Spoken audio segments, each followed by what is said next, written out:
ನಮಸ್ಕಾರ ಎಲ್ಲರಿಗೂ. ಇವತ್ತು ಬಹಳ ಮಸ್ತಾಗಿರುವಂತಹ ಆರೋಗ್ಯಕರವಾದಂತಹ ಮಶ್ರೂಮ್ ಮೆಂತ್ಯ ಬಾತ್ ಮಾಡಿ ತೋರಿಸ್ತಿದ್ದೀನಿ. ಇದನ್ನು ಸುಲಭವಾಗಿ ಅಷ್ಟೇ ರುಚಿಯಾಗಿ ಕಡಿಮೆ ಸಮಯದಲ್ಲಿ ಮಾಡ್ಕೊಳ್ಬೋದು. ಇದನ್ನು ಬೆಳಗ್ಗೆ ತಿಂಡಿಗೆ ಇಲ್ಲ ಅಂದರೆ ಮಧ್ಯಾಹ್ನ ಲಂಚ್ ಬಾಕ್ಸ್ಗೂ ಕೂಡ ಮಾಡಿದರೆ ಈ ರೆಸಿಪಿ ಸಖತ್ತಾಗಿರ್ತದೆ. ಎಲ್ರಿಗೂ ಕೂಡ 100% ಇಷ್ಟ ಆಗುತ್ತೆ ಇದು. ಯಾರೆಲ್ಲ ವಿಡಿಯೋ ನೋಡ್ತಿದ್ದೀರಾ ದಯವಿಟ್ಟು ಸಬ್ಸ್ಕ್ರೈಬ್ ಮಾಡ್ಕೊಂಡು ನೋಡಿ ಅಂತ ಹೇಳ್ತಾ ಬನ್ನಿ ಈ ರೆಸಿಪಿ ಮಾಡೋದು ಹೇಗೆ ಅಂತ ನೋಡೋಣ. ಇದನ್ನು ನಾವು ಪಾತ್ರೆಯಲ್ಲಾದರೂ ಮಾಡ್ಕೊಳ್ಬೋದು, ಇಲ್ಲ ಅಂದರೆ ಕುಕ್ಕರಲ್ಲಾದರೂ ಕೂಡ ಮಾಡ್ಕೊಳ್ಬೋದು. ನಾನಿಲ್ಲಿ ಕುಕ್ಕರಲ್ಲಿ ಮಾಡಿ ತೋರಿಸ್ತಿದ್ದೀನಿ. ಗ್ಯಾಸ್ ಹಚ್ಚಿ ಕುಕ್ಕರ್ ಇಟ್ಕೊಂಡು ಅದು ಬಿಸಿ ಆದಮೇಲೆ 1 ಟೇಬಲ್ ಸ್ಪೂನಷ್ಟು ಎಣ್ಣೆ ಹಾಕ್ಕೊಳ್ತಾ ಇದ್ದೀನಿ. 1 ಸ್ಟಾರ್ ಅನಾನಸು, 1 ಬ್ಲ್ಯಾಕ್ ಪೆಪ್ಪರ್, 1 ಇಂಚು ಚಕ್ಕೆ, 1 ಏಲಕ್ಕಿ, 3 ಲವಂಗ ಹಾಕ್ಕೊಳ್ತಾ ಇದ್ದೀನಿ. 1 ಪಲಾವ್ ಎಲೆನ ಕಟ್ ಮಾಡಿ ಹಾಕ್ಕೊಳ್ತಾ ಇದ್ದೀನಿ. ಒಂದು ಅರ್ಧ ಟೇಬಲ್ ಸ್ಪೂನಷ್ಟು ಕಸೂರಿ ಮೇಥಿಯನ್ನು ಕೂಡ ಹಾಕ್ಕೊಳ್ತಿದ್ದೀನಿ. ಆಪ್ಷನಲ್ಲು ಕಸೂರಿ ಮೇಥಿ ಬೇಕು ಅಂದರೆ ಹಾಕ್ಕೊಳ್ಬೋದು, ಇಲ್ಲಾಂದರೆ ಅದನ್ನು ಸ್ಕಿಪ್ ಮಾಡ್ಬೋದು. ಹಾಕಿದರೆ ಟೇಸ್ಟು ಚೆನ್ನಾಗಿರುತ್ತೆ. ನಾನಿಲ್ಲಿ 1 ಹಿಡಿಯಷ್ಟು ಮೆಂತ್ಯ ಸೊಪ್ಪನ್ನು ತೊಳೆದು ಅದನ್ನು ಕೂಡ ಎಣ್ಣೆಲೆ ಫ್ರೈ ಮಾಡ್ಕೊಳ್ತಾ ಇದ್ದೀನಿ. ಅದು ಸ್ವಲ್ಪ ಹಸಿ ವಾಸನೆ ಹೋಗೋವರೆಗೂ ಫ್ರೈ ಮಾಡ್ಕೋಬೇಕು. ಫ್ರೈ ಮಾಡಿಕೊಂಡು 1 ದೊಡ್ಡ ಗೆಡ್ಡೆ ಈರುಳ್ಳಿನೂ ಕೂಡ ಕಟ್ ಮಾಡಿ ಇಟ್ಕೊಂಡಿದ್ದೆ, ಅದನ್ನು ಹಾಕ್ಕೊಂಡು ಮತ್ತು ಒಂದು ಅರ್ಧ ಕ್ಯಾಪ್ಸಿಕಮನ್ನು ಕೂಡ ಹಾಕ್ಕೊಂಡು ಇದನ್ನು 1 ನಿಮಿಷ ಫ್ರೈ ಮಾಡ್ಕೊಳ್ಬೇಕು.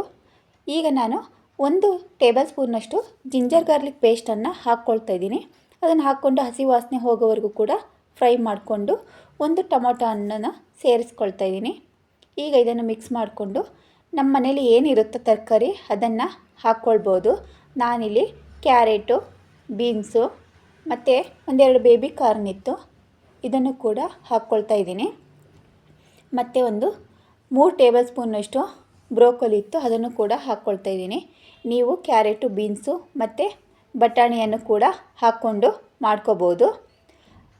ಇದಕ್ಕೆ ಮಶ್ರೂಮ್ ಮತ್ತು ಮೆಂತ್ಯ ಸೊಪ್ಪು ಮೇಯ್ನಾಗಿ ಬೇಕಾಗಿರೋದು. ನಾನು ಎಲ್ಲ ತರಕಾರಿನೂ ಹಾಕ್ಕೊಂಡು ಒಗ್ಗರಣೆಯಲ್ಲಿ ಹೀಗೆ ತಿರುಗಿಸ್ಕೊಳ್ತಾ ಇದ್ದೀನಿ. 1 ನಿಮಿಷ ಇದನ್ನು ಈ ರೀತಿ ತಿರುಗಿಸ್ಕೊಂಡು ಮಶ್ರೂಮನ್ನು ನಾನು ಚೆನ್ನಾಗಿ ವಾಶ್ ಮಾಡಿಕೊಂಡು ಅದನ್ನು ಕೂಡ ಕಟ್ ಮಾಡಿ ಇಟ್ಕೊಂಡಿದ್ದೆ, ಅದನ್ನು ಈಗ ನಾನು ಸೇರಿಸ್ಕೊಳ್ತಾ ಇದ್ದೀನಿ. ನೋಡಿ, ಎಲ್ಲ ಮಶ್ರೂಮನ್ನು ಹಾಕ್ಕೊಂಡು ಈಗ ನಾನು ಮತ್ತೆ ಇದನ್ನು ತಿರುಗಿಸ್ಕೊಳ್ತಾ ಇದ್ದೀನಿ. ಇಲ್ಲಿ ಒಗ್ಗರಣೆಯ ಸ್ವಲ್ಪ ಬೆಂದ ಮೇಲೆ ಅದ್ರ ಕ್ವಾಂಟಿಟಿ ಕಡಿಮೆ ಆಗುತ್ತೆ. ನೋಡಿ, ಈ ರೀತಿ ಚೆನ್ನಾಗಿ ಬೇಯಿಸ್ಕೊಳ್ಬೇಕಾದ್ರೆ ಉಪ್ಪನ್ನು ಸೇರಿಸ್ಕೋಬೇಕು. ರುಚಿಗೆ ತಕ್ಕಷ್ಟು ಉಪ್ಪನ್ನು ಹಾಕ್ಕೊಳ್ಳಿ.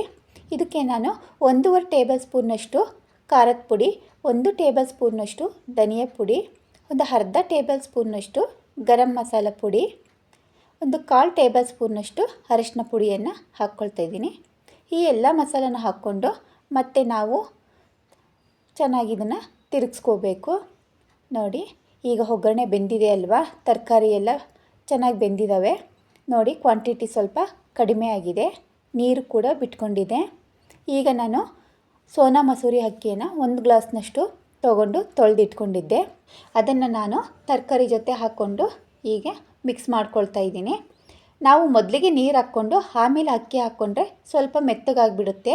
ಈ ರೀತಿ ತರಕಾರಿ ಜೊತೆ ಅಕ್ಕಿ ಹಾಕ್ಕೊಂಡು ತಿರುಗಿಸೋದ್ರಿಂದ ಸ್ವಲ್ಪ ಅನ್ನ ಉದುದ್ರವಾಗಿ ಬರುತ್ತೆ. ನೋಡಿ, ಇದನ್ನು ಚೆನ್ನಾಗಿ ಮಿಕ್ಸ್ ಮಾಡ್ಕೊಂಡಿದ್ದೀನಿ.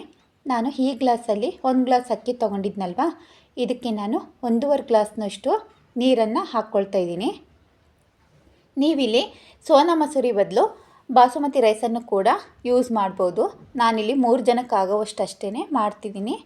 ನೀವು ಜಾಸ್ತಿ ಬೇಕು ಅಂದರೆ ಇದೇ ಕ್ವಾಂಟಿಟಿನ ಸ್ವಲ್ಪ ಜಾಸ್ತಿ ಮಾಡಿಕೊಂಡು ಮಾಡ್ಕೊಳ್ಬೋದು. ಈಗ ನೀರು ಹಾಕ್ಕೊಂಡು ಅದನ್ನು ಚೆನ್ನಾಗಿ ಮಿಕ್ಸ್ ಮಾಡಿ ನಾನು ಕುಕ್ಕರ್ ಲಿಡ್ಡನ್ನು ಕ್ಲೋಸ್ ಮಾಡ್ತಿದ್ದೀನಿ. ನಾನಿಲ್ಲಿ 2 ವಿಸಲ್ ಅಷ್ಟೇ ಕೂಗಿಸ್ಕೊಳ್ತಾ ಇರೋದು. ಈಗ 2 ವಿಸಲ್ ಕೂಗಿದ ಮೇಲೆ ಕುಕ್ಕರ್ ಕಂಪ್ಲೀಟ್ ತಣ್ಣಗಾಗಿದೆ. ಲಿಡ್ಡನ್ನು ಓಪನ್ ಮಾಡಿ ನಿಮಗೆ ತೋರಿಸ್ತಿದ್ದೀನಿ. ಪರ್ಫೆಕ್ಟಾಗಿ ಸಖತ್ತಾಗಿ ಬಂದಿದೆ. ನೋಡಿ, ನಾನು ಇದನ್ನು ಮಿಕ್ಸ್ ಮಾಡ್ತಿದ್ದೀನಿ. ಅನ್ನ ಮೆತ್ತಗಾಗಿಲ್ಲ, ಕರೆಕ್ಟಾಗಿ ಉದುದ್ರವಾಗಿ ಬಂದಿದೆ. ಇದನ್ನು ನಾನು ಒಂದು ಪ್ಲೇಟಿಗೆ ಸರ್ವ್ ಮಾಡಿ ನಿಮಗೆ ತೋರಿಸ್ತಿದ್ದೀನಿ. ನೀವು ಒಮ್ಮೆ ಟ್ರೈ ಮಾಡಿ ಹೇಗಿತ್ತು ಅಂತ ಕಮೆಂಟ್ ಮಾಡಿ. ಈ ವಿಡಿಯೋ ನಿಮಗೆ ಇಷ್ಟ ಆದರೆ ಪ್ಲೀಸ್ ಲೈಕ್ ಮಾಡಿ, ಶೇರ್ ಮಾಡಿ. ಹಾಗೆ ಇದೇ ರೀತಿ ಇನ್ನಷ್ಟು ಟೇಸ್ಟಿ ರೆಸಿಪಿಗಳಿಗಾಗಿ ನಮ್ಮ ಚಾನಲನ್ನು ಸಬ್ಸ್ಕ್ರೈಬ್ ಮಾಡ್ಕೊಂಡು ನೋಡಿ. Thank you for watching.